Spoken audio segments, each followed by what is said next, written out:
तो बेटा 11th class की फिजिक्स पार्ट 1 का चैप्टर करने जा रहे हैं आज हम। फर्स्ट चैप्टर वो है यूनिट एंड मेजरमेंट। बेटा इसमें हमें क्या क्या पढ़ना है, तो इसके अंदर में पढ़ना है यूनिट एंड मेजरमेंट का introduction, international SI unit, significant figures, dimensions, फिर डायमेंशन फॉर्मूला निकालना सीखना है, फिर डायमेंशन एनालिसिस करना है और उसकी एप्लीकेशन करनी है। तो बच्चों इसके अंदर एरर इस टाइम नहीं है, इस बार के कोर्स में आपका एरर नहीं है, और ये बेटा न्यू एडिशन बुक हमारे पास है, तो इसके अंदर बेटा एरर नहीं है, वर्नियर कैलिपर नहीं है, ठीक है, स्क्रू गेज नहीं है। तो बेटा उसको लेके टेंशन मत लेना कि परसेंटेज एरर आ जाएगा, एरर फाइंडिंग आ जाएगी, उसके बारे में बेटा मैं थोड़ा बहुत इंट्रो दे दूंगा आपको, लेकिन यहाँ पर नहीं आने वाला। और जो बेटा एनसीईआरटी में नहीं, वो नीट में भी नहीं होता है। ये बेटा बात गांठ मार लो और ज़्यादा पढ़कर अपना टाइम वेस्ट ना करें, नेक्स्ट टॉपिक्स पर ध्यान देंगे। चलो बेटा हम चैप्टर शुरू करते हैं। बेटा देखो चैप्टर में क्या है। बेटा यूनिट एंड मेजरमेंट के अंदर सबसे पहले हम पढ़ते हैं फंडामेंटल क्वांटिटीज। क्या पढ़ते हैं बेटा? Fundamental quantities. ये होती है बेटा 7। बेटा फंडामेंटल क्वांटिटीज वो क्वांटिटीज होते हैं जिसको हम कैलकुलेट कर सकते हैं, नाप सकते हैं। तो वो 7 क्वांटिटीज कौन सी हैं जिन्हें हम नाप सकते हैं? वो है बेटा मास, किसी का मास या वेट बोल सकते हो उसको हम, है ना, ग्रेविटी के अंडर। लेंथ मतलब कहीं की लंबाई। टाइम नाप सकते हैं, टेम्परेचर नाप सकते हैं, करंट को नाप सकते हैं, अमाउंट ऑफ सबस्टेंस केमिस्ट्री में पढ़ते हैं मॉल, उसे नाप सकते हैं। और ल्यूमिनस इंटेंसिटी मतलब बेटा प्रकाश के वेग को भी नाप सकते हैं। ठीक, अब मास को वजन को कैसे नापते हो? अब मास को कैसे नापते हो? किलोग्राम में, ग्राम में, है ना। अच्छा, लेंथ को कैसे नापते हो बेटा? किलोमीटर में, मीटर में, सेंटीमीटर में, मिलीमीटर में। टाइम को कैसे नापते हो आप? सेकंड में, आवर्स में, मिनट्स में। ठीक है। टेम्परेचर को कैसे नापते हो आप? हाँ, सेल्सियस में, केल्विन में, फ़ारेनहाइट में। बेटा केल्विन में हो उससे सेल्सियस से केल्विन बदलते हैं तो 273 से प्लस करते हैं, और अगर फ़ारेनहाइट में चेंज करते हैं तो 9/5 में सेल्सियस और प्लस 32। हाँ ठीक है। बेटा करंट को हम एम्पेयर में नापते हैं, 10th क्लास में हम पढ़ के आए हैं। अमाउंट ऑफ सब्सटेंस को मोल में नापते हैं, ये बेटा हम 9th क्लास में पढ़ के आए हुए हैं, और हमारे 11th क्लास के केमिस्ट्री के फर्स्ट चैप्टर में भी मोल कॉन्सेप्ट में आपको ये पढ़ने को मिलता है। वगैरह नंबर 6.022 10 की पावर 23 मॉलिक्यूल्स मिलकर एक मॉल का निर्माण करते हैं। ल्यूमिनस इंटेंसिटी को बेटा हम कैंडला में नापते हैं, और ये बेटा हम 9th क्लास में पढ़कर आए हैं, जिसमें हम प्रकाश के बारे में पढ़ते हैं। और 7वीं क्लास में भी हमने पढ़ा था कि प्रकाश किस प्रकार से गति करता है। अगला बेटा सप्लीमेंट्री क्वांटिटीज। सप्लीमेंट्री क्वांटिटीज बेटा वो क्वांटिटीज हैं, उस तरह की क्वांटिटीज हैं बेटा जिनके पास यूनिट तो है लेकिन डायमेंशन नहीं है। अब आप बोलोगे भैया ये डायमेंशन क्या होती हैं, तो आगे हम डायमेंशन ही पढ़ने वाले हैं, पर ये सप्लीमेंट्री क्वांटिटीज पढ़ लो। ये क्या होती हैं? एंगल्स। प्लेन एंगल क्या होंगे भाई? 2D फिगर जो हमने आज तक पढ़ी है, जो हम फिगर बनाते हैं, ऐसे एक हमने ट्राइंगल बना दिया, एक कार्टेशियन प्लेन XY बना दिया, तो वहाँ पर बनने वाले सारे एंगल क्या है भैया? प्लेन के एंगल है, प्लेन में बने हुए एंगल्स है ना। और बेटा सॉलिड एंगल क्या होता है? सॉलिड एंगल का मतलब होता है 3D फिगर। जैसे एक क्यूब ले लूँ मैं, क्या ले लूँ? एक स्फीयर ले लूँ, एक बड़ी बॉल ले लूँ, ठीक है, बाहर, तो बेटा उसके एंगल्स देखे जा सकते हैं। स्फीयर में कितने एंगल होते हैं? स्फीयर में बेटा एक ही एंगल बनता है टोटल 360 डिग्री, ठीक है। और ट्रायंगल में कितना बनेगा? एक, अगर मैं एक वो ले लूँ प्रिज्म, 3 एंगल बनेंगे, 3 और टोटल 180 डिग्री। वेरी गुड बेटा। नीचे है ड्राइव्ड यू क्वांटिटी। तो बेटा ये ड्राइव्ड क्वांटिटीज क्या है? तो देखो बेटा, इन फंडामेंटल क्वांटिटीज का इस्तेमाल कर कर जब कोई नई क्वांटिटी बनाते हैं तो उसको बेटा हम ड्राइव्ड क्वांटिटी कहते हैं। जैसे कि हम बना लेते हैं वेलोसिटी। क्या? वेलोसिटी। तो बेटा यहाँ पर मैं लिख देता हूँ वेलोसिटी, जो वेग होता है बेटा हिंदी में, जो हिंदी से पढ़ के आए हैं बच्चे, वेग बेटा उसका फॉर्मूला क्या होता है? डिस्प्लेसमेंट अपॉन में टाइम। मतलब विस्थापन अपॉन में, विस्थापन बटे में समय, ठीक है। तो वेलोसिटी बेटा कैसे बनी? डिस्प्लेसमेंट बटे टाइम, मतलब दूरी। हम डिस्प्लेसमेंट को दूरी भी कह सकते हैं, डिस्टेंस कह सकते हैं। अगर A पॉइंट से B पॉइंट पर हो रहा है, तो अगर B से A पर वापस चला जाए तो बेटा डिस्प्लेसमेंट 0 हो जाती है। हम 9th क्लास में बहुत अच्छे से पढ़ के आए हैं, किसमें? डिस्टेंस और डिस्प्लेसमेंट के अंतर में। और बेटा टाइम तो सेम रहता है, ठीक है। तो हमको पता है कि डिस्प्लेसमेंट क्या होगी? हमारी लेंथ हो गई, लंबाई तो हो गई, और बेटा टाइम क्या हो गया? सेकंड में हो गया। तो इन दो क्वांटिटी को देखो पर, तो मैंने बेटा लेंथ और टाइम का इस्तेमाल कर कर एक नई क्वांटिटी वेलोसिटी के बारे में जाना या उसे पहचाना या बनाया, तो यही हो गई ड्राइव्ड क्वांटिटी। अब ऐसी बेटा एक्सेलरेशन है, एक्सेलरेशन क्या होता है, velocity per unit time, change in velocity per unit time, मतलब हिंदी में बोलते हैं त्वरण। त्वरण का मतलब होता है बेटा वेग में गति, वो वेग में आने वाला अंतर समय के अनुसार। अब वो नेगेटिव भी हो सकता है और पॉजिटिव भी हो सकता है, एक्सेलरेशन नेगेटिव भी हो सकता है और पॉजिटिव भी हो सकता है। डेंसिटी, ठीक है, और फोर्स, तो फोर्स क्या होता है बेटा, मास इनटू एक्सेलरेशन, है ना। अच्छा बेटा, द्रव्यमान इनटू बल। अच्छा, अब बेटा ये फिजिकल क्वांटिटी जो होती है, एक जो बेटा फिजिकल क्वांटिटी होती है वो हमेशा मैग्नीट्यूड और उसके यूनिट के बराबर होती है। दोनों को अगर मल्टीप्लाई किया जाए तो बेटा मैग्नीट्यूड का मतलब क्या हुआ, जैसे मैं बोलता हूँ एक फिजिकल क्वांटिटी मैं बोल देता हूँ यहाँ पर क्या हो गई, जैसे मैं बोल देता हूँ 10 किलोमीटर, क्या 10 किलोमीटर, तो यहाँ मैं लिख दूंगा मैग्नीट्यूड का मतलब हो गया 10, कि उसका अमाउंट कितना है वो होता है बेटा मैग्नीट्यूड। मल्टीप्लाई यूनिट क्या हो गई, मान लो किलोमीटर इसकी यूनिट हो गई। बात समझ में आ गई। तो बेटा याद रखना कि ये एक दूसरे के इनवर्सली प्रोपोर्शनल होते हैं, क्या, ये मैग्नीट्यूड और यूनिट। कैसे बेटा, अगर इसको मैं एक कांस्टेंट मांग लूँ और इसको मैं उस तरफ भेज दूँ तो यहाँ पर ये मल्टीप्लाई में उधर जाके डिवाइड हो जाएगा ना। हाँ, तो बेटा ये मैग्नीट्यूड क्या हो गया, is inversely proportional to unit. इसका क्या मतलब हुआ भाई, जितनी बड़ी यूनिट होगी उतनी छोटी मैग्नीट्यूड होगी। अगर इस 10 किलोमीटर को मैं मीटर में चेंज करने लगूँ, कोई बोले इसको बेटा मीटर में चेंज करो, तो आपको पता है 1 किलोमीटर में कितने मीटर होते हैं, 1000। Very good. तो बेटा ये 10 इंटू 1000 करना पड़ेगा, तब जाके ये क्या हो जाएगा, किलोमीटर से मीटर में चेंज होगा। तो खुद देखो, यूनिट छोटी कर दी तो मैग्नीट्यूड बढ़ गया ना। और यहाँ पर यूनिट बड़ी कर दूंगा तो मैग्नीट्यूड छोटा होता चला जाएगा। बात समझ में आ गई, जितनी बड़ी यूनिट उतनी छोटी क्वांटिटी हो जाती है। ठीक है बेटा। अच्छा, तो बेटे ऐसी हमारी 11th क्लास में कुछ ऐसी यूनिट्स हैं जो कि हमने इससे पहले नहीं देखी थी, कुछ देखी हैं और कुछ नहीं देखी, उनके बारे में एक बार पढ़ लो और धीरे धीरे आप याद कर लेना बेटा, क्योंकि पूरे हमको फिजिक्स में पढ़नी ही पढ़नी है, तो आपको धीरे धीरे याद हो जाएगी। मैं नहीं बोलूँगा आज इन्हें पहली क्लास के अंदर रट डालो, बस देख लो, एक इंट्रोडक्शन इनसे हो जाएगा, यूज़ करते करते याद हो जाएंगी। जैसे होता है एक दिन में कितने सेकंड होते हैं, तो बेटा 86,400 सेकंड होते हैं। कैसे निकालते हैं भाई, तो एक दिन में 24 घंटे होते हैं। अब एक मिनट के अंदर कितने सेकंड होते हैं, कितने मिनट से 60 होते हैं, तो एक घंटे में 60 मिनट होते हैं, 60 इंटू 60 सेकेंड हो गए। अब 60 इंटू 60 सेकेंड इंटू 24 आवर कर दोगे तो बेटा ये निकल कर आ जाएगा। तो इतनी बड़ी कैलकुलेशन ना करो, तो सीधा याद ही करके छोड़ दो, और कर सकते हो तो कोई बात नहीं बेटा। नेक्स्ट आती है डायन, फिर होती है आर्ज, फिर होती है कैलोरी। तो बेटा ये तो हम पढ़ के आए हुए हैं कैलोरी। एक कैलोरी में बेटा कितनी जूल एनर्जी होती है, जैसे हम कुछ खाना खाते हैं या कुछ काम करते हैं तो उसमें कैलोरी बर्न होती है, बोलते हैं एनर्जी वेस्ट होती है, या एनर्जी हम लेते हैं खाने से, तो कितनी होती है वो जूल, 4.2 जूल। एक कैलोरी में इतनी होती है। ये बेटा किलोवाट आवर पढ़ के आए हैं हम 10th क्लास में इलेक्ट्रिसिटी में। 1 किलोवाट आवर के अंदर कितनी जूल ताकत होती है, एनर्जी होती है, तो 3.6 × 10⁻⁶ जूल। बेटा बिल्कुल उसको टेंशन लेकर रटने वाली बात नहीं है, नीट में कोई ऐसे नहीं पूछते सिंगल सवाल, ये तो बस आपको बेटा याद होना चाहिए, धीरे धीरे याद हो जाता है। एक इलेक्ट्रॉन वोल्ट के बारे में बता रखा है, एक पास्कुली के बारे में बता रहा है, एक एंगस्ट्रॉम। ये एंगस्ट्रॉम क्या होता है बेटा, ये स्पेस के अंदर जो हम डिस्टेंस मेजर करते हैं ना, जैसे हम धरती और चांद के बीच में, धरती और दूसरे तारे के बीच में, तो बेटा वो किलोमीटर के अंदर ना करके हम एंगस्ट्रॉम वगैरह में, लाइट ईयर में करते हैं। ठीक है। अब ऐसे ही 1 लीटर में कितने मिलीमीटर हो गया, 1 सेंटीमीटर में कितने मीटर हो गए। ठीक है। एक आरपीएम, बेटा आरपीएम का क्या मतलब होता है, रोटेशन पर मिनट।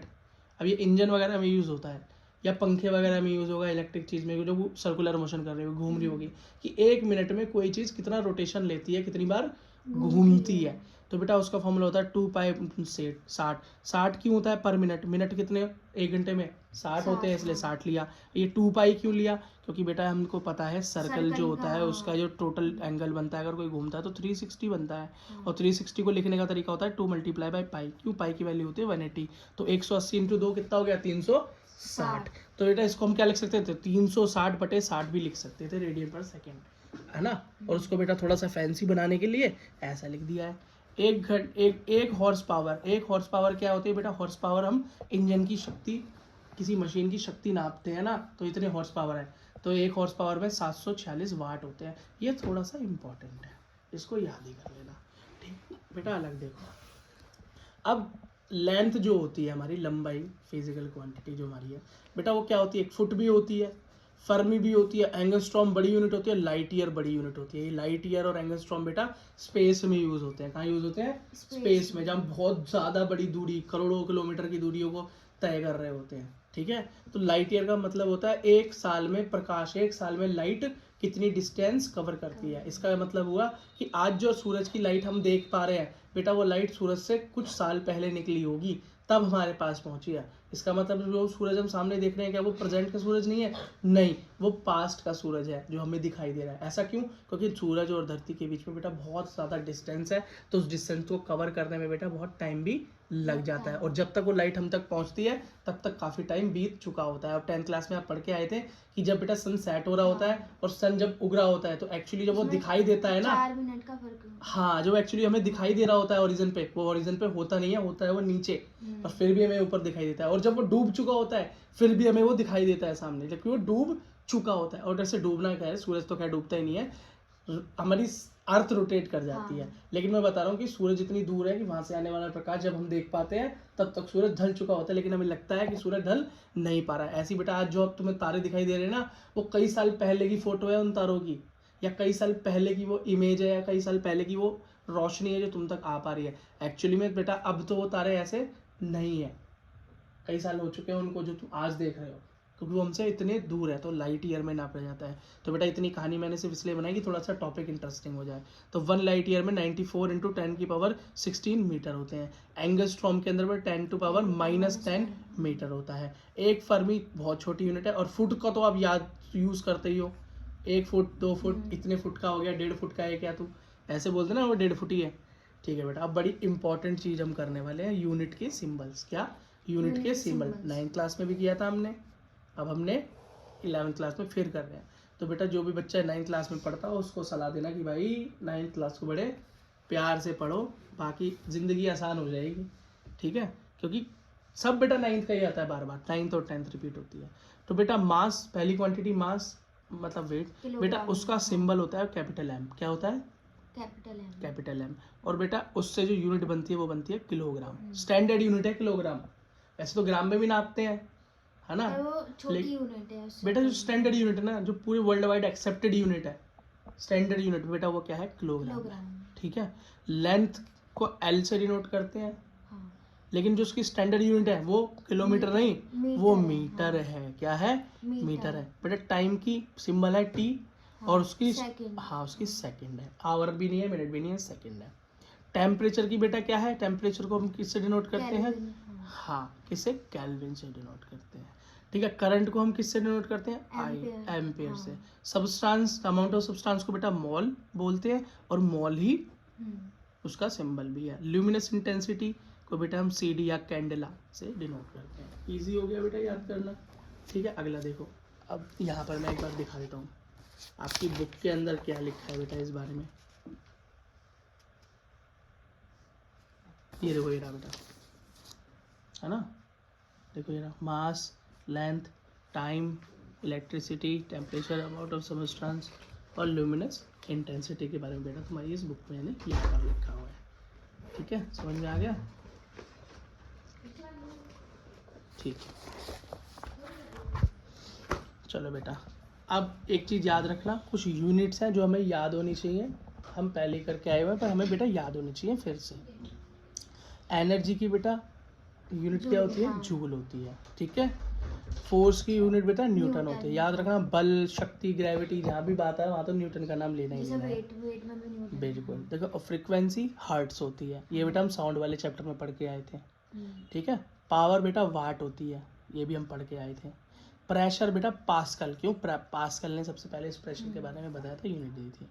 कैपेसिटेंस का क्या मतलब होता है बेटा? इलेक्ट्रिसिटी का एक फॉर्मूला है, उसको फैराडे से नापते हैं। रेजिस्टेंस मतलब प्रतिरोध, जो हम पढ़ के आए थे कि 10वीं क्लास में, उसको बेटा ओम में नापते हैं। सिंबल आपको पता है, ये रहा ओम। ठीक है, मैग्नेटिक फ्लक्स बेटा, जो हम मैग्नेट के अंदर जो फ्लक्स देखते हैं ना, हमने 10th क्लास में पढ़ा था, उसको वीबर में नापते हैं, इसमें वेबर में नापते हैं, बस बेटा। और इंडक्टेंस को हेनरी में नापते हैं, ये अभी इतना इंपॉर्टेंट नहीं है, पर ये यूनिट्स आपको पता होनी चाहिए, जब आप आंसर निकालते हो तो यूनिट में दिक्कत नहीं होनी चाहिए। अगला बेटा हम देखते हैं डायमेंशनल फॉर्मूला। क्या देखते हैं बेटा, डायमेंशनल Dimensional फॉर्मूला। formula। तो बेटा डायमेंशनल फॉर्मूले जो होते हैं वो किस तरीके से बनाए जाते हैं, पर होते क्या है, पहले एक बार बना के देख लेते हैं, फिर आपको इन डायमेंशनल फॉर्मूला के बारे में बता देंगे। आपके बेटा पेपर में क्या आता है, तो सीधा डायमेंशनल फॉर्मूला पूछ लिया जाता है, तो आपको याद हो तो आप सीधा लिख देना, और नहीं याद हो तो बेटा बनाकर लिख देना, ठीक है। तो लेकिन उसके लिए तुम्हें फॉर्मूला याद होना चाहिए। क्या होना चाहिए बेटा, फॉर्मूला याद होना चाहिए। और हमें ये भी पता होना चाहिए कि बेटा किस क्वांटिटी की क्या Unit सिंबल क्या है, हाँ, सिंबल क्या symbol है, भी और unit। यूनिट नहीं, सिंबल याद रखने जरूरी है। डायमेंशनल फॉर्मूले में हम सिंबल्स को याद करना, जैसे मास, लेंथ और टाइम को तो भूलना ही नहीं। मास, लेंथ और टाइम, हाँ। ये बेटा दो ऐसी यूनिट है जिसे आप भूल नहीं सकते। तो मास को बेटा m से डिनोट करते हैं, लेंथ को l से डिनोट करते हैं, और टेम्परेचर को t से डिनोट करते हैं, ठीक है। और याद रखना, मास का मतलब होता है किसी का वेट नापना, और लेंथ का मतलब होता है किसी की लंबाई नापना, दूरी नापना, और टाइम तो बेटा टाइम ही होता है, ठीक है। अच्छा, तो बेटा एक बनाकर देख लेते हैं। तो यहाँ पर देखो, डायमेंशनल फॉर्मूला अगर हमें बनाना हो किसका, डिस्टेंस का बनाना हो, किसका, डिस्टेंस का। तो बेटा दूरी तो है, डिस्टेंस मतलब दूरी। अब दूरी को आप कैसे नाप सकते हो, दूरी को बेटा हम जब नापेंगे तो लेंथ में ही तो नापेंगे, मास में तो नाप नहीं सकते, लेंथ में नापेंगे। तो बेटा लेंथ का सिंबल लिखेंगे ऐसे, और इसको बेटा ब्रैकेट में बंद कर देंगे, और इसकी पावर क्या होगी, जिसकी कुछ पावर नहीं, इसकी 1। तो बेटा ये क्या हो गया, डिस्टेंस का डायमेंशनल फॉर्मूला हो गया। इजी है। ऐसे ही बेटा मैं वॉल्यूम का बनाऊँ तो बेटा वॉल्यूम का फॉर्मूला जो होता है वो होता है ए की क्यूब, मतलब ए का क्यूब, कोई भी साइड है उसकी क्यूब। तो मान लो बेटा इसका निकालना है मुझे, इस क्यूब का ही वॉल्यूम निकालना है, किसका, क्यूब का वॉल्यूम निकालना है। तो ए उसकी अगर कोई साइड है तो आपको पता है ए क्यूब इसका फॉर्मूला होता है। और बेटा लेंथ को नापने के लिए मास का इस्तेमाल करोगे, टाइम का इस्तेमाल करोगे, लेंथ का इस्तेमाल करोगे, लेंथ का इस्तेमाल करोगे, लंबाई का इस्तेमाल करोगे। तो ए इक्वल्स टू लंबाई कुछ भी हो सकती है एल के बराबर, तो ए का क्यूब है, तो क्या हो जाएगा, एल का क्यूब की पावर ब्रैकेट में। ये बेटा इसका डायमेंशनल फॉर्मूला हो गया। इजी है, समझ में आ गया। एक और निकालते हैं। अब बेटा स्पीड का निकालते हैं, किसका, गति का निकालते हैं, स्पीड। तो वो होती है बेटा डिस्टेंस अपॉन में टाइम। अभी हम डिस्टेंस का निकाल कर आए हैं, तो डिस्टेंस का तो होता है बेटा एल, और अपॉन में क्या हो गया, टाइम। तो बेटा टाइम क्या हो गया, टी। ये हो गया बेटा ऊपर प्लस, ऊपर 1 है, और नीचे क्या है, नीचे भी 1 है। अब इसको लेकिन बेटा ऊपर नीचे लिखकर छोड़ते नहीं है, हम इसको सीधा लिखना होता है। तो बेटा ब्रैकेट में लिखते हैं जो भी हो, एल तो ऊपर है तो एल की 1, और टी को जब मैं ऊपर ले आऊंगा तो बेटा +1 की पावर क्या हो जाएगी, -1। तो स्पीड का डायमेंशनल फॉर्मूला हो गया L1 T -1। समझ में आ गया, कोई दिक्कत। अच्छा, अगर कोई पूछे बेटा कि निकालो वेलोसिटी का, तो बेटा लो वेलोसिटी का निकाल देते हैं। वो होता है डिस्प्लेसमेंट अपॉन में टाइम। हाँ, अपॉन में टाइम। तो भाई डिस्प्लेसमेंट को मैं, लंबाई दूरी को मैं भी ये लेंथ में ही नाप सकता हूँ, और अब 1 हो गई, और नीचे टाइम, ये 1 हो गया। तो बेटा ये ऊपर मैं सीधा करूँगा तो ब्रैकेट में एल ऊपर तो सिंगल 1, और टी ऊपर जाएगा तो -1। तो बेटा सेम है ना दोनों की। हाँ, बस अगला देखो बेटा। तो इसे याद ही कर लेते हैं हम, धीरे धीरे क्या करते हैं, करते करते बेटा इसे हम याद ही कर लेते हैं, ठीक है। क्योंकि वहाँ पर हम इस एग्जाम में बेटा इतना टाइम तो ख़राब करेंगे नहीं, स्पेशली हम नीट दे रहे हो, तो बेटा इतना टाइम तो हम पे होगा नहीं कि हम फाइंड आउट करते रहें। तो अगर हम इसे धीरे धीरे करते करते याद कर ले तो बेटा बैठ के याद करने की जरूरत नहीं है, यूज़ करते करते याद हो ही जाता है। लेकिन बस बेटा ये तुम्हें कोई नहीं बताएगा कि वेलोसिटी का फॉर्मूला क्या होता है, ये तो तुम्हें याद होना चाहिए। बेटा अगला फॉर्मूला देखो, जैसे कोई फोर्स पूछे, क्या फोर्स, तो बेटा फोर्स का फॉर्मूला होता है मास इनटू एक्सेलरेशन। एक्सेलरेशन मतलब होता है त्वरण। अब बेटा त्वरण का फॉर्मूला पता होना चाहिए, भले एक्सेलरेशन क्या है। तो बेटा मैं एक बार निकाल लेता हूँ, एक्सेलरेशन का फॉर्मूला क्या होता है। तो याद रखना बेटा, एक्सेलरेशन होता है वेलोसिटी के अंदर चेंज, वो नहीं होता बेटा, चेंज इन वेलोसिटी अपॉन में टाइम, ठीक है। v - u वाला जो फॉर्मूला आप बता रहे हो वो होता है बेटा जब शुरुआती वेग और अंतिम वेग दे रखा हो, जब 2 वेलोसिटीज दे रखी हो, इनिशियल एंड फाइनल। लेकिन यहाँ पर बेटा नॉर्मल फॉर्मूला हो तो वेलोसिटी अपॉन टाइम, और वेलोसिटी का फॉर्मूला हमने क्या निकाला था, L1 T -1। ऊपर टाइम हो गया बेटा T प्लस, अब ऊपर जिसको हम सीधा लिखेंगे तो ब्रैकेट लगाऊंगा, L का 1 T का -1, और यहाँ पर बेटा हाँ यहाँ पर क्या है बोलो, T की पावर 1 है तो T की -1 हो जाएगी। तो बेटा T की पावर -1 लिख सकता हूँ ऐसे। तो ये क्या हो गया, L1 T की पावर माइनस प्लस का एल टी माइनस टू। गलत है या सही है? बोलो, गलत है कि सही है? सही है। सही है ना बेटा? ओके बेटा, वेरी गुड। तो ऐसे लिख सकते हैं। अब बेटा मैं अगर फोर्स का फॉर्मूला निकालने लगूँ, अब बेटा मैं फोर्स में क्या रख दूँ, मास को तो m में ही नापेंगे, तो ये हो गया m टू द पावर 1 और ये मल्टीप्लाई में क्या है L1 T माइनस 2।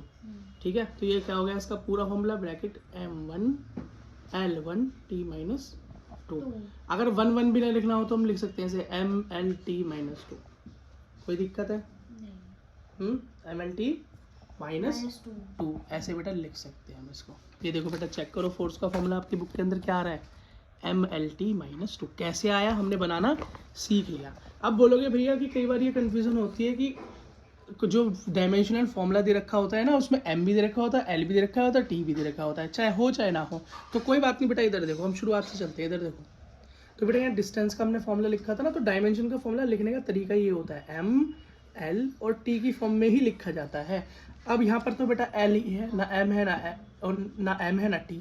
तो बेटा जो नहीं है उसको 0 0 लिख दो और जो है वो 1 लिख दो। तो ये क्या हो गया, कंप्लीट डायमेंशनल फॉर्मूला। तो ये लिखना होता है फुल फॉर्म में। ठीक, अब अगर स्पीड का निकालें तो क्या हो गया, L1 T माइनस 1, तो उसका एग्जैक्ट क्या बनेगा, M0 L1 T माइनस 1। बेटा वेलोसिटी का क्या बन जाएगा, वेलोसिटी का बन जाएगा M कुछ नहीं है तो 0 L1 T माइनस 1।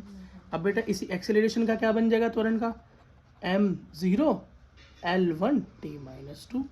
और बेटा फोर्स का क्या बन जाएगा, फोर्स का तो है ही है M1 L1 T माइनस 2। समझ में आ गया बेटा? तो बेटा ऐसे ही हम अपने डायमेंशनल फॉर्मूलाज बनाते हैं। तो डायमेंशनल फॉर्मूलाज देखो क्या क्या है, जो इंपॉर्टेंट है वो बेटा याद करने ही करने हैं, और जो नहीं है तो फॉर्मूला। तो बेटा फोर्स का क्या है, ML T माइनस 2 अभी निकाला हमने। एनर्जी का होता है ML2 T माइनस 2। आप आराम से एनर्जी का फॉर्मूला लगा के इसको ड्राइव कर सकते हैं। अगला है बेटा पावर, शक्ति, फोर्स पर मतलब पावर का फॉर्मूला क्या होता है बेटा, शक्ति कैसे पता लगा जाएगा ये, कि बेटा कितना काम कितने समय में हो सकता है। तो बेटा पावर की ये हो गई ML2 T माइनस 3। फ्रिक्वेंसी बेटा ये भी करना पड़ेगा, हम 10th में पढ़ के आए हैं, तो इसकी तो T माइनस 1। इसको लिख सकते हो M0 L0 T माइनस 1। लिखो तो ठीक, नहीं तो कोई बात नहीं बेटा। प्रेशर या स्ट्रेस का होता है ML minus 1 T minus 2। Viscosity बेटा ये द्रव के अंदर होता है, बायोंसी फोर्स में पढ़ के आए हुए हैं 10th में, ML minus 1 T minus 1। Torque ये भी बेटा पढ़ के आए हुए हैं, क्योंकि क्या तो टॉर्क का क्या मतलब है, किसी सिंगल हिंज पे किसी का मूवमेंट, इसको बोलते हैं ML2 T माइनस 2। इंपॉर्टेंट है बेटा, ये याद करना ही है। ग्रेविटेशन बिल्कुल बहुत ज़रूरी है, बहुत ही ज़्यादा ज़रूरी है, M-1 L3 T minus 2। Planck constant कर लेना आराम से, धीरे धीरे specific latent field, thermal conductivity, bulk modulus, बेटा ये सारी चीज़ें हम आगे धीरे धीरे फिजिक्स में पढ़ते रहेंगे। एक बार बेटा आप नज़र घुमा कर इसका स्क्रीनशॉट ले लें। पर ऊपर याद रखना, ग्रेविटेशन तक तो आपको बिल्कुल कंठस्थ होना चाहिए। एक बार जरा ग्रेविटेशन वाले फॉर्मूले को याद कर लें, 10वीं क्लास वाले को, उसका भी एक बार निकाल कर देख लेते हैं। तो बेटा ये देखो अच्छा एक चीज़ याद रखना, अगर कोई नंबर हो ना, नंबर जैसे पाई है, थीटा है, डिग्री है, इसका बेटा कोई डायमेंशनल फॉर्मूला नहीं होता है ना, इसका कोई डायमेंशनल फॉर्मूला नहीं होता। क्यों, डिग्री को, थीटा को, पाई को बेटा इसको ना मिनट में, इसको तुम किस में नाप सकते हो, इसको तुम ना मास में नाप सकते हो और ना ही किलोग्राम में नाप सकते हो। अगला देखो बेटा, तो बेटा ग्रेविटेशनल फोर्स का फॉर्मूला होता है F=G M1 M1 अपॉन में M2 अपॉन में R²। इसको ड्राइव कैसे किया था एक बार बताता हूँ। एक बड़ा मास, एक छोटा मास, मान लो ये अर्थ है, मान लो ये मून है, इन दोनों के बीच में कुछ दूरी है ना, तो बेटा उस दूरी का स्क्वायर कर देते हैं। हाँ, D का स्क्वायर लो, या इसको R ले लो, R का स्क्वायर कर देते हैं। आउट ऑफ फोर्स, और इन दोनों के बीच में कौन सी फोर्स है, ये दोनों को जोड़ के रखती है, ग्रेविटी की फोर्स। बेटा वहीं से ये फॉर्मूला बनता है G। फर्स्ट में ये मान लो M1 अर्थ का मास है और M2 मून का मास है, तो बेटा ये बनता है फॉर्मूला ग्रेविटेशन का। इसका निकालना है तो बेटा G जो है, G के तो एक सिस्टम वैल्यू होती है, ग्रेविटी की तो वैल्यू होती है, तो ग्रेविटी की जो वैल्यू होती है बेटा उससे तो हमें कोई लेना देना नहीं, उसका तो यूनिट होगा नहीं। तो G को इधर ले आओ, बाकी को उधर ले जाओ, तो M1 M2 अपॉन में R², और क्या हो गया R² मल्टीप्लाई में F, बेटा G उधर चला गया ना, या मैं इसको चाहूँ तो ऐसे भी लिख सकता हूँ, F मल्टीप्लाई R² अपॉन में M1 इंटू M2, कोई दिक्कत नहीं है। अच्छा बेटा फोर्स का फॉर्मूला भी, फोर्स का भी निकाल कर आए हम पीछे। डायमेंशनल फॉर्मूला क्या होता है, M1 L1 T माइनस 2। बेटा R क्या है, मतलब दूरी है, डिस्टेंस है, मतलब लेंथ है, तो लेंथ की पावर 2 है तो L की पावर 2 अपॉन में मास 1 मतलब m, मास 2 मतलब m, ये भी मास दोनों को m में काउंट करेंगे।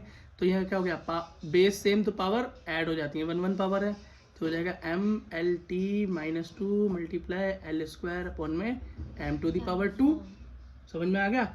अब 2 है तो एक m से 2m से एक m कैंसिल आउट हो गया, तो बेटा ये क्या बचा अब खाली मेरे पास, ऊपर बचा L(T)-2 मल्टीप्लाई L-2 अपॉन में m, सिंगल बचा। अच्छा अब एक चीज़ देखो, यहाँ पर L है और यहाँ पे L2 है, तो बेस सेम पावर ऐड हो जाएंगी, तो हो जाएगा L to the power 2 + 1 3 T-2 upon में m पावर 1। इसको ऊपर ले आओ क्योंकि सीधा लिखना होता है ब्रैकेट में m, या -+1 है तो ऊपर जाके -1 L to the power 3 10 3 T the power 2। ये हो गया बेटा हमारा ग्रेविटेशन फोर्स का डायमेंशनल फॉर्मूला। लेकिन बेटा मैं चाहूँगा कि आप इसे याद ही कर लेना ताकि एकदम से इसको इतना लंबा ड्राइव करके टाइम वेस्ट ना हो, ठीक है बेटा।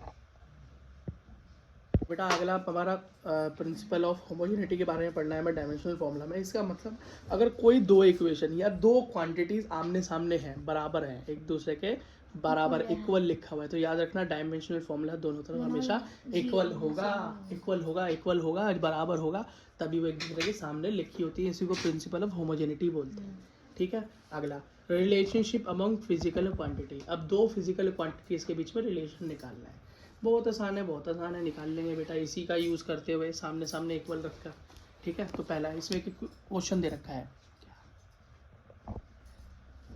बेटा उधर क्या जा रहा है, इधर देखो बेटा। If the period of simple pendulum, एक सिंपल पेंडुलम है, सिंपल पेंडुलम पता है ना क्या होता है बेटा, घड़ी के अंदर एक घंटा लटका होता है ना, वो इधर मूव करता है, थ्रू एंड फ्रो मोशन करता है, कभी इधर जाता है कभी इधर जाता है, फिर बीच में फिर इधर, समझ गए। ऊपर जाके यहाँ पर वो जीरो हो जाती है, उसकी energy kinetic energy potential energy में चेंज होती है, फिर वो दोबारा काइनेटिक एनर्जी में चेंज होकर यहाँ पर आता है, फिर वो ऊपर जाता है और फिर बेटा सेम ये मूवमेंट करता रहता है वो, ये है सिंपल पेंडुलम।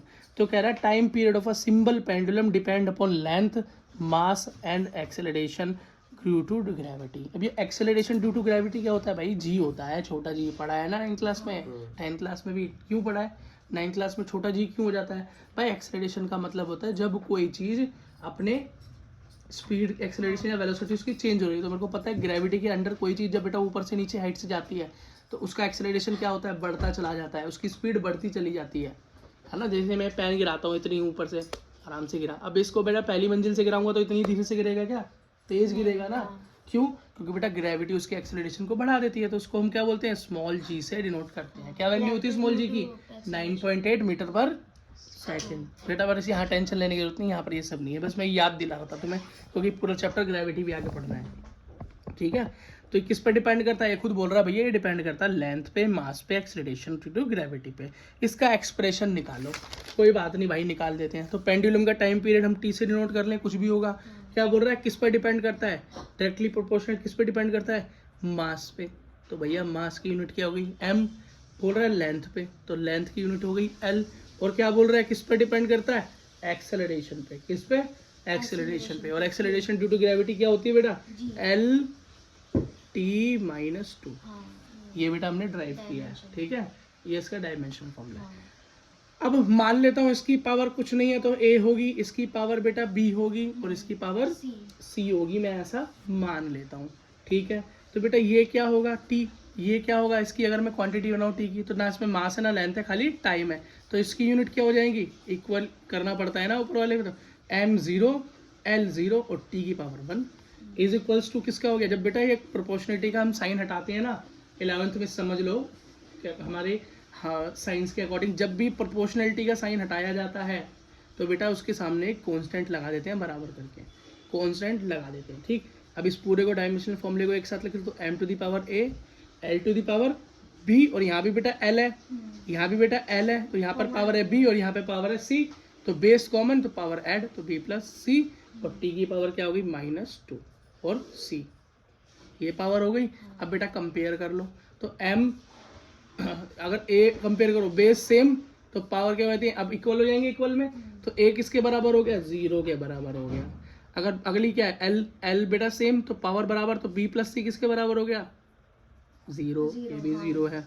अगला बेटा देखो क्या, देखो अगला देखो तो क्या है बेटा बोलो, सी इसके इक्वल है 2 माइनस 2c, किसके इक्वल है, टी में, टी सेम, तो ये हो गया 1 के इक्वल। किसके हो गया बेटा, 1 के इक्वल हो गया। तो c बेटा क्या हो गया, c हो गया -1/2, ये तो हो गया -c/2। अब ये जो c की वैल्यू आई है बेटा इस पे पुट कर दो तो b की वैल्यू हो जाएगी। तो ये है b प्लस c, तो b प्लस c की, हाँ b plus -1/2 equals to 0, minus plus minus minus 1/2 equals to 0, तो b इक्वल्स टू उधर जाएगा तो प्लस का 1/2 हो गया। बात समझ में आ गई। तो बेटा एक्चुअली में t का जो वैल्यू निकला है वो क्या निकल के आ गई, वो निकल के आ गई बेटा कांस्टेंट तो है ही k, और यहाँ पे बेटा हमारी वैल्यू आ गई m0। आप बोलोगे भैया m क्यों नहीं निकाला, तो बेटा मास पे डिपेंड नहीं करता है वो टाइम पीरियड, ठीक है। लेंथ क्या आ गई आपकी, लेंथ की वैल्यू क्या थी b प्लस सी, और b प्लस सी आपका क्या निकल कर आया, आपने क्या निकाला 1/2 के बराबर, तो l हो गया 1/2, और एक्सेलरेशन ड्यू टू ग्रेविटी को g लिख सकता हूँ, एक ही जगह पे g लिख सकता हूँ, और बेटा वो मैंने क्या निकाला था, g किसके बराबर निकाला था बोलो, -1/2 के बराबर, ये है ना c, तो ये लिख सकता हूँ। तो बेटा यहाँ पर जो कांस्टेंट हटाते हैं तो आता है यहाँ पर 2 इस केस में, अभी बताता हूँ क्यों आ रहा है। और बेटा इसको मैं लिख सकता हूँ ऊपर, मास को हटा दो कुछ नहीं बचा, तो L/g। अभी बोलोगे अंडर रूट कैसे आ गया, तो बेटा किसी की पावर जब 1/2 होती है तो इसका यही मतलब होता है कि वो अंडर रूट में है, और ये नीचे क्यों चला गया, क्योंकि माइनस में था तो ये नीचे चला गया, और दोनों बेटा या भी अंडर रूट या भी अंडर रूट को कॉमन अंडर रूट ले लिया। तो बेटा सिंबल पेंडुलम का टाइम पीरियड निकालने का फॉर्मूला यही तो होता है, हमने ड्राइव कर दिया बेटा होमोजेनिटी के प्रिंसिपल से, ठीक। अब ये देखो 2 कैसे आया भाई, 2 इसलिए आया जब बेटा सिंपल पेंडुलम मूव करता है ना, तो जो एंगल बनाता है वो बनाता है बेटा 180 डिग्री वाला एंगल, तो उस एंगल को ही बेटा हाफ करते हैं हम, क्या करते हैं 2 वो मल्टीप्लाई करके 2 करते हैं तो 360 काउंट किया जाता है, क्यों है तो सर्कुलर मोशन का ही पार्ट ना, इसलिए बेटा ये कांस्टेंट 2 के इक्वल आता है। बाकी और भी इसकी एक्सप्लेनेशन हो सकती है, पर मेरे लिए इतनी बुक आती है। बेटा अगली चीज़ जो हमें पढ़नी है वो है सिग्निफिकेंट फिगर्स। अब बेटा नेक्स्ट हमारा टॉपिक जो है वो है सिग्निफिकेंट फिगर्स, बड़ा इंपॉर्टेंट है।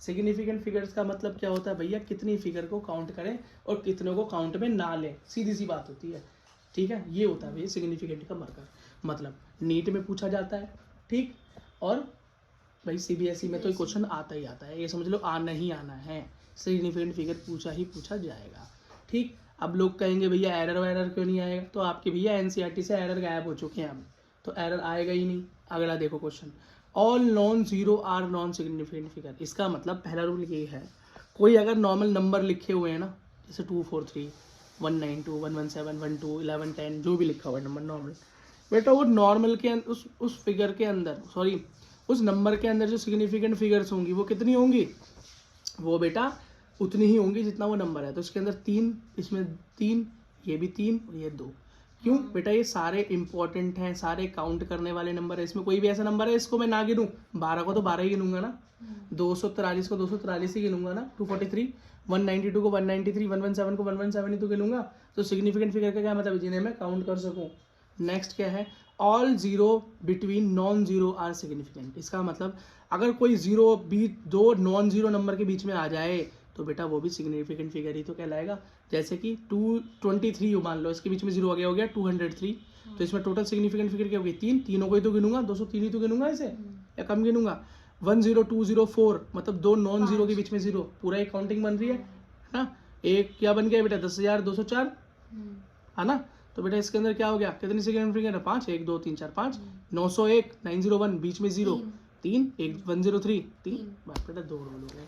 तीसरा रूल देखो, all zero in the end of non zero number is insignificant, non significant. बेटा यहाँ पर आप ध्यान रखना कि बेटा normal number non zero number के पीछे जितने भी हम जीरो लगाते हैं उसे हम सिग्निफिकेंट में काउंट नहीं करते, क्योंकि मैं इसको कैसे लिख सकता हूँ, 500 को 5 × 10 टू द पावर 2 लिख सकता हूँ, इसको मैं क्या लिखता हूँ 1 × 10 टू द पावर 3 लिख सकता हूँ। तो बेटा यहाँ पे 10 टू द पावर ये हमारा कुछ काउंटिंग नहीं है, हमारी तो काउंटिंग सिर्फ ये वाली फिगर है, आगे वाली फिगर, तो पीछे वाली जीरो हम काउंट नहीं करते। तो इसके अंदर क्या हो गया 1, इसके अंदर क्या हो गया 1। अब ये 5 जीरो भी होती आगे तब भी 1 ही रहता।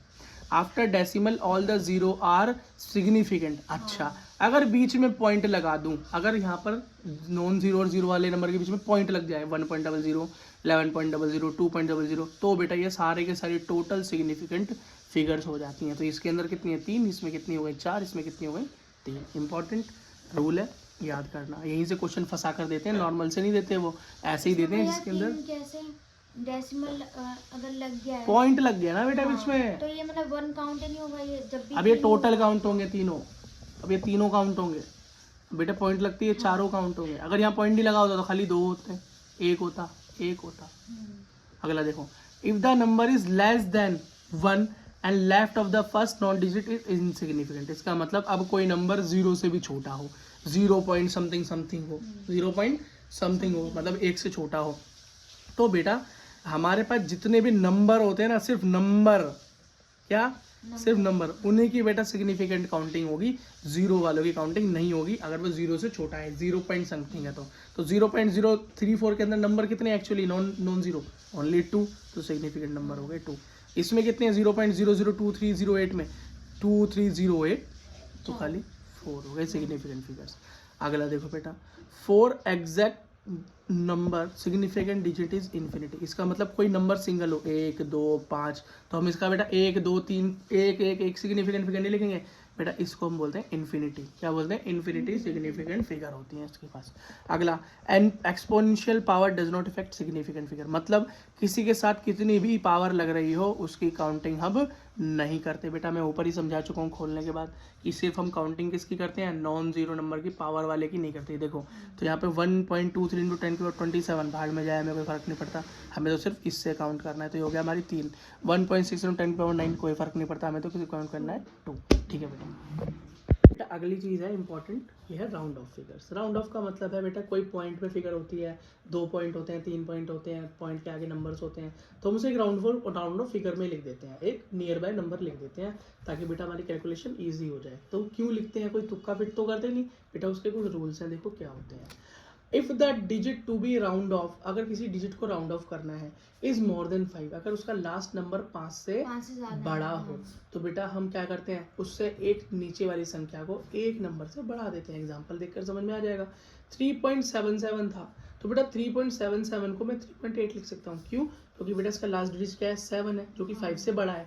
तो बेटा मैं क्या करूँगा, इसको हटाकर भूल जाऊँगा, बस ये देखूंगा 5 से बड़ा है, ठीक है, तो उससे ठीक है, एक नीचे वाले को एक नंबर बढ़ा दूंगा, तो 6 से क्या, 7 से क्या करेंगे। अगला देखो 2.16, तो इसके अंदर बेटा लास्ट जो नंबर था वो क्या है, 6, मतलब 5 से बड़ा है, तो इसका एक नंबर पहले 1 है, तो 6 को मैं भूल जाऊंगा, गायब कर दूंगा, और 1 को बेटा 1 से बढ़ाकर 2 कर दूंगा।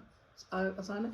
अगला देखो, if the digit to be round off is less than 5, अगर बेटा ये 5 से छोटा हो तो हम क्या करेंगे, तो बेटा हम उसको चेंज नहीं करेंगे, और बेटा जो नंबर एंड वाला होता है उसको गायब कर देंगे बस।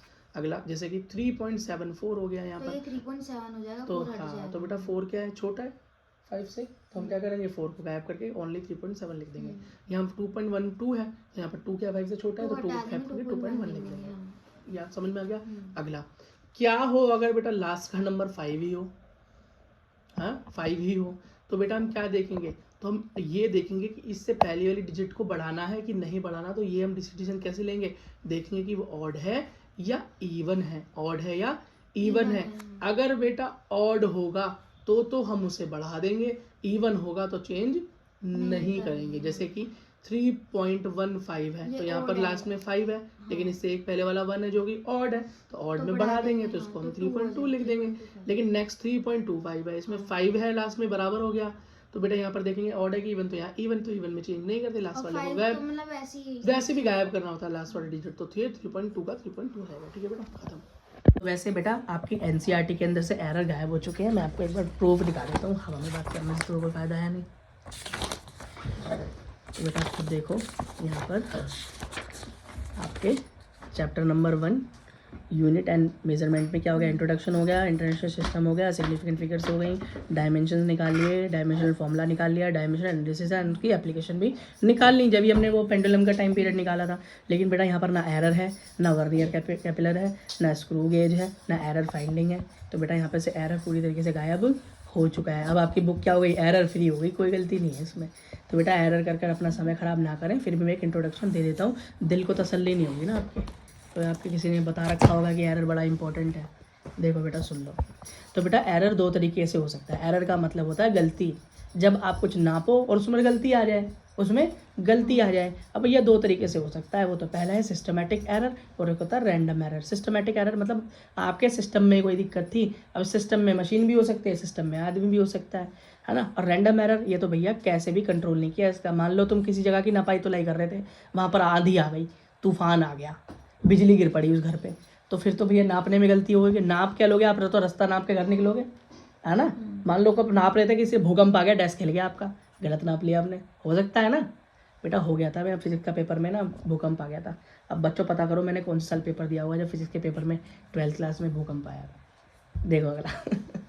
सिस्टमेटिक एरर बेटा क्या देखेंगे, जिसको हम कंट्रोल कर सकते हैं। ये कोई ऐसी चीज़ नहीं है, भूकंप को तो कंट्रोल नहीं कर सकते पर सिस्टम के एरर को कंट्रोल कर सकते हैं। जैसे कि इंस्ट्रूमेंट का एरर, जैसे जिस स्केल से नाप रहे हो वही बेकार है, घिसा पड़ा है, नंबर ही नहीं दिखाई दे रहा, छोटा बड़ा है। जिस प्रकार से आप नाप रहे हो, कंपास का यूज़ कर रहे हो वो ढीला है, नापते हो तो खुल जाता है ना। तो आपके क्या है, इंस्ट्रूमेंट में दिक्कत है, इंस्ट्रूमेंट में प्रॉब्लम है, फ्लक्चुएशन दिखाता है। कोई ऐसी बिजली की मशीन है तो वो कभी बंद हो जाती है, चालू हो जाती है, तो कुछ भी मशीन में दिक्कत हो सकती है, तो ये ठीक किया जा सकता है। स्केल में नया स्केल है, इसका मशीन ठीक कराई जा सकती है। एक्सपेरिमेंटल एरर मतलब एक्सपेरिमेंट करते हुए ही गलती हो रही है कुछ ना कुछ, मतलब एक्सपेरिमेंट करते हुए ही कुछ ना कुछ गलतियाँ परफॉर्म हो रही हैं, कहीं ना कहीं कुछ ना कुछ गलती हो रही है, तो बेटा वहाँ से एक्सपेरिमेंट में एरर आ गया। और लास्ट होता है ह्यूमन एरर। भैया नापने वाले को पता ही नहीं है कि स्केल का यूज़ कैसे करते हैं, नापने वाले को पता ही नहीं है कि डी का यूज़ कैसे करते हैं, या जो भी आपने बोला अपने एक दोस्त को, ले भाई ये फीता ले मेरी हाइट नाप दे, उसे पता ही नहीं है फुट इंच क्या होता है, तो वो नापेगा कैसे। तो बेटा ये वाली गलती तो इंसान की गलती है, भी कंट्रोल की जा सकती है बेटा, इसी को बेटा एरर बोलते हैं। इतना बेटा आपके लिए काफ़ी है।